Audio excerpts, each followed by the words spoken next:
جمعے کے دن جو لوگ سارے کپڑے اتار کر غسل کرتے ہیں تو کیا اس صورت میں ان کا غسل ہو جاتا ہے؟ کیا وہ پاک ہو جاتے ہیں یا ناپاک کے ناپاکی رہتے ہیں یا ان کا غسل نہیں ہوتا ہے؟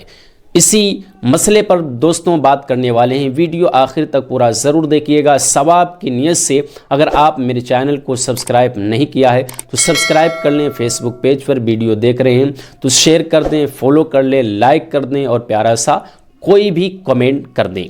تو دوستوں ہم جانتے ہیں کہ کیا پورے کپڑے اتار کر ہم غسل کر سکتے ہیں، نہا سکتے ہیں یا نہیں؟ کیا شریعت نے اس چیز کی اجازت دی ہے؟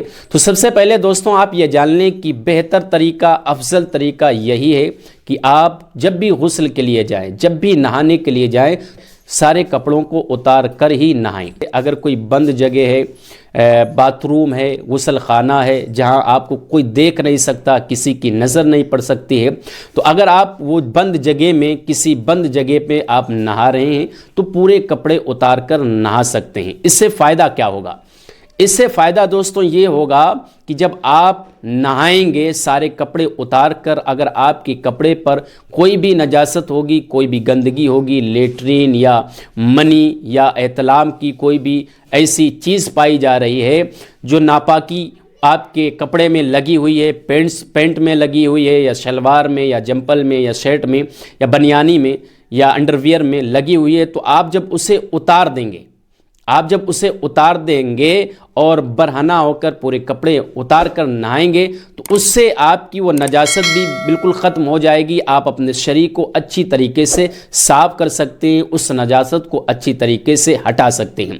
اور اگر آپ کپڑے پہن کر، انڈر ویئر پہن کر یا لنگی پہن کر نہا رہے ہیں تو آپ کی لنگی پر یا تہمت پر یا انڈر ویئر پر کوئی نجاست غلیظہ ہے، کوئی ناپاکی ہے اور آپ کپڑے پہن کر نہا رہے ہیں تو وہ نہانے میں یہ ہوگا کہ آپ گیلے ہو جائیں گے، وہ بھی گیلی ہو جائے گی، وہ نجاست بھی گیلی ہوگی، وہ ناپاکی بھی گیلی ہوگی اور وہ آپ کے شریر میں لگتی رہے گی۔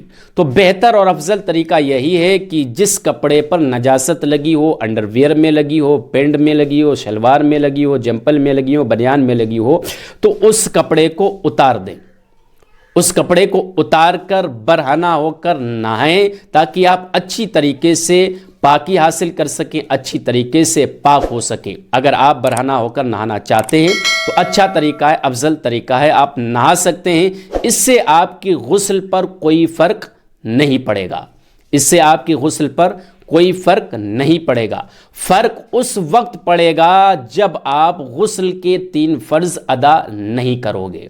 مثلا کوئی شخص ناپاک ہو گیا جس پر غسل واجب تھا، چاہے وہ جنابت کا غسل ہو، چاہے وہ احتلام کا غسل ہو یا کسی اور بنا پر ناپاکی کا غسل ہو، اور اگر آپ ناپاک تھے اور آپ نے 3 فرض ادا نہیں کیے غسل کے تو آپ ساری زندگی نہاتے رہیں، 7 سمندر میں ڈبکی مار مار کر نہاتا رہیں، سارے صابن رگڑتے رہیں، آپ پاک نہیں ہوگے، آپ ناپاک کے ناپاک ہی رہو گے۔ وہ 3 فرض کون سے ہیں یہ توجہ کے ساتھ جان لیں۔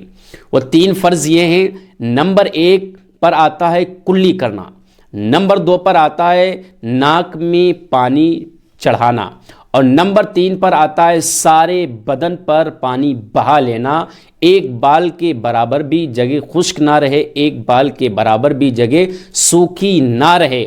اگر ایک بال کے برابر بھی کوئی بھی شریر کے اندر، باڈی کے اندر جگہ سوکھی رہ جاتی ہے ایک بال کے برابر دوستوں، تو آپ کا غسل نہیں ہوگا، آپ پاک نہیں ہوگے۔ تو ان چیزوں کا آپ کو بہت ہی ضروری خیال رکھنا ہے، تو ان چیزوں کا ضرور احتیاط رکھیں۔ باقی یہ مسئلہ جو آپ پورے کپڑے اتار کر نہانا چاہتے ہیں تو نہا سکتے ہیں، افضل طریقہ، بہتر طریقہ ہے جو سنت بھی ہے، اور احادیث پاک میں بھی ملتا ہے کہ پیارے آقا صلی اللہ تعالیٰ علیہ وسلم نے بھی یہی طریقہ بتایا ہوا ہے کہ جب ناپاکی کسی جگہ پر لگی ہوئی ہو تو اسے آپ اتار کر کسی کپڑے کو ہٹا دیں، بند جگہ پر ہوں تو برہنہ نہا سکتے ہیں۔ یہ شریعت نے اجازت دی ہے، آپ کا غسل بھی ہو جائے گا۔ تو مجھے امید ہے کہ آپ اس مسئلے کو صحیح سے سمجھ گئے ہوں گے اور اس مسئلے کو اچھی طریقے سے سمجھنے کی کوشش کریں گے۔ پھر ملتے ہیں نیکسٹ ویڈیو میں۔ جزاک اللہ خیرہ، بارک اللہ فی عمرکا۔ ویڈیو کو شیئر، لائک ضرور کریں۔